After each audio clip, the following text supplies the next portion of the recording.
ची आतुरता आपल्याला लागलेली आहे. गेली 1 वर्ष झालं मॅडम आम्ही वाट बघतोय. 1 वर्षापूर्वी आपण या ठिकाणी जिल्हास्तरीय वक्तृत्व स्पर्धेसाठी परीक्षेत म्हणून आला होता. अगदी थोडीशी झलक मी आपली ऐकली होती. आमच्या मॅडम देखील आलेल्या. मी मॅडमना म्हटलं आपल्या सहकार्य किती सुंदर होत आहे. त्याच्या भाषा शैलीत त्यांनी आपलं इतकं सुंदर कौतुक केलं आणि तेव्हापासून ओढ लागली होती मॅडम आमच्या शाळेमध्ये कधी येत आहे. एक सुंदर वक्तृत्व, एक सुंदर भाषण आज आपल्या सर्वांना ऐकायला मिळणार आहे. त्यामुळे थोडंसं एक शिक्षक म्हणून या ठिकाणी माझं व्यक्त करते. सन्माननीय व्यासपीठावर उपस्थित सर्व सन्माननीय अतिथी, कार्यक्रमासाठी उपस्थित माता, पालक, भगिनी, माझे सर्व सहकारी आणि विद्यार्थी मित्र, जागतिक महिला दिनाच्या प्रथम आम्ही सर्वांना हार्दिक शुभेच्छा देतो.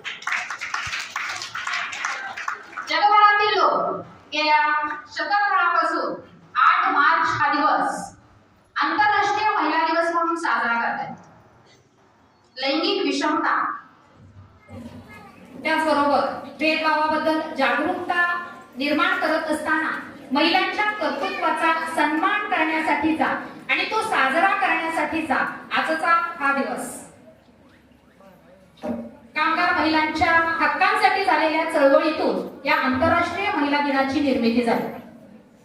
मनुस्मृतीमध्ये असं म्हटलेले आहे, यत्र नार्यस्तु पूज्यन्ते रमन्ते तत्र देवता. यत्र नार्यस्तु पूज्यन्ते रमन्ते तत्र देवता. जिथं स्त्रीचा सन्मान होतो तिथं देव वास करतो, तिथं देवाचं वास्तव्य असतं. बाळांनो, देव पाहण्यासाठी आपल्याला देवळामध्ये जायची गरजच नाहीये. आपल्या घरामध्येच देव आहे. आपली आई, आईचं पूजन कसं करायचं? तिचे जे काही सूचना असतील त्या सूचनांचं पालन करायचं, तिच्या विचारांचा आदर करायचा, भावनांचा आदर करायचा, म्हणजे आपण स्त्रीचा सन्मान केल्याप्रमाणे. माझ्या मते स्त्री ही खूप व्यापक संकल्पना आहे. त्यासाठी एक छोटीशी कविता सांगते.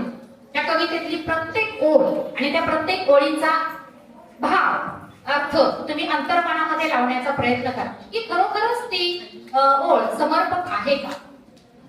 स्त्री आहे म्हणून घर आहे. बघा, पहिलीच ओळ अशी आहे, स्त्री आहे म्हणून घर आहे.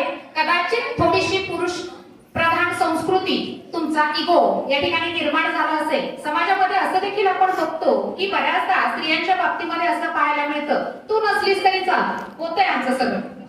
हे वाक्य कितीपर्यंत चालतं हे आपल्याला देखील माहिती आहे. ज्या पद्धतीनं चुंबकाजवळ एक विशिष्ट शक्ती आहे, तिच्या भोवती स्वतःचं वलय आहे, त्याला चुंबकीय क्षेत्र असं म्हणतात. जिथं चुंबक असतो तिथं ते चुंबकीय क्षेत्र असतं.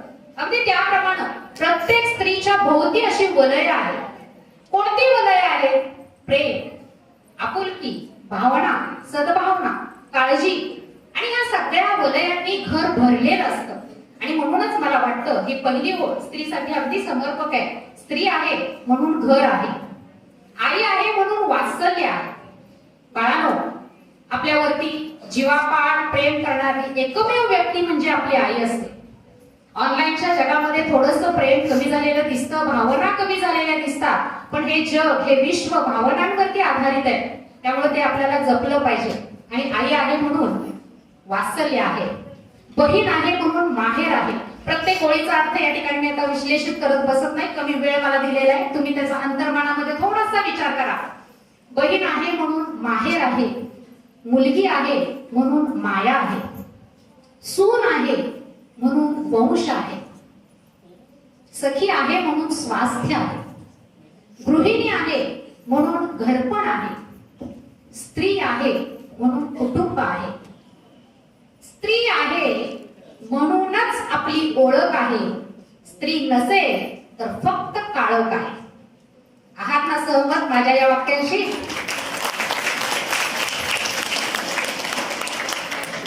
आता या स्त्रीचं महत्व आपण जाणून घेतलं. एखादी स्त्री ही पूर्ण वर्तुळासारखी असते. तिच्यामध्ये नवीन जीवन निर्माण करण्याची शक्ती असते, बदल घडवण्याची ताकद असते आणि हे जग सुंदर करण्याची क्षमता असते. आपल्या स्वतःच्या असामान्य कर्तृत्वानं जनमानसावरती ठसा उमटवणाऱ्या काही स्त्रियांचं आपण उदाहरण बघू आणि या ठिकाणी आपण पाहू. त्यातल्या पहिल्या सुनीता विल्यम्स. मुलांनी थोडंसं इकडे लक्ष द्यायचंय. परवाच आपण 28 फेब्रुवारीला बघितलं अंतराळाच्या परिघावरती स्वतःचं वर्चस्व निर्माण करणाऱ्या भारतीय वंशाच्या अमेरिकेत अंतराळवीर सुनीता विल्यम्स ज्यांच्या प्रतीक्षेत आपण आहोत, स्वतःचा जीव धोक्यात टाकून वेगळं संशोधन करण्यासाठी त्या इंटरनॅशनल स्पेस स्टेशन मध्ये सध्या आहेत. मनु भाकर 2024 पॅरिस ऑलिम्पिक मध्ये भारतासाठी 10 मीटर एअर रायफल शूटिंग स्पर्धेमध्ये कांस्य पदक मिळवणारी महिला, किंबहुना ऑलिम्पिक स्पर्धेमध्ये एकाच ऑलिम्पिक स्पर्धेमध्ये 2 पदकं मिळवणारी भारतीय महिला. त्यानंतर मीराबाई चानू विश्व वेटलिफ्टिंग चॅम्पियनशिप 2017 भारताला सुवर्ण पदक प्राप्त करून देणारी महिला. अरुणिमा सिन्हा उदाहरण आहे बाळांनो. रेल्वे अपघातामध्ये पाय गमावून देखील माउंट एव्हरेस्ट सर करणारी महिला. केवढी मोठी सहनशक्ती, केवढी जिद्द, किती गोष्टी आपण या महिलांच्या कर्तृत्वाने त्यांनी सिद्ध केलेली स्वतःची जी काही कर्तृत्व आहे त्यातून आपण घेऊ शकतो. आणि शेवटचं उदाहरण मी सांगते, डॉक्टर सुधा मूर्ती. स्त्रीला तिच्या कर्तृत्वानं ओळखलं पाहिजे, केवळ तिच्या नात्यानं नाही, हे स्वतःच्या आयुष्यानं सिद्ध करणाऱ्या डॉक्टर सुधा मूर्ती, पहिल्या भारतीय महिला अभियंता. डॉक्टर रतन टाटा यांनी त्यांना महिला अभियांत्रिकी परीक्षेसाठी त्यांना परमिशन दिलेली होती आणि त्यामुळे त्या पहिल्या महिला अभियंता झाल्या. आणि त्यामुळं या ठिकाणी असं म्हणावं असं वाटतं की या महिलांनी इतक्या सहजपणे स्वतःचं कर्तृत्व सिद्ध केलं असेल का त्यांना संघर्ष करावा लागला असेल? साहजिकच कोणतीही गोष्ट आपल्याला मिळवण्यासाठी खूप संघर्ष करावा लागतो. मी काही थोडक्यात उदाहरणं या ठिकाणी दिली, किंवा आमच्या विद्यालयातल्या विद्यार्थ्यांनी खूप छान पद्धतीनं सादरीकरण केलं. बरेचसे व्यक्तिमत्व आपल्यापुढे सादर केलेले आहेत. यांनी संघर्षाच्या परिसीमा पार केलेले. केवळ याच महिला संघर्ष करतात का? नाही. जगातील प्रत्येक स्त्री प्रत्येक क्षणाला स्वतःच्या कुटुंबासाठी संघर्ष करत असते. बघा, विचार करा. आता देखील बसून आपल्या कुटुंबाचाच विचार आपल्या मनामध्ये असेल. आणि म्हणून असं म्हणावं असं वाटतं, संधी दिल्या की सूर गवसतो, संधी दिल्या की सूर गवसतो, दिशा दिल्या की स्वप्न उभं राहतं. सौंदर्य फक्त मुखावर नाही, ते तिच्या विचारांवर, कर्तृत्वावर उमटतं. आणि म्हणून आज या क्षणाला आपण ठरवूया, स्त्रीला केवळ तिच्या सौंदर्यानं नाही, तिच्या कर्तृत्वानं सन्मान देऊ, तिला आधार देऊ, तिच्या उंच पंखांना उंच जाण्यासाठी बळकटी देऊ आणि एक शाश्वत समाज घडवू.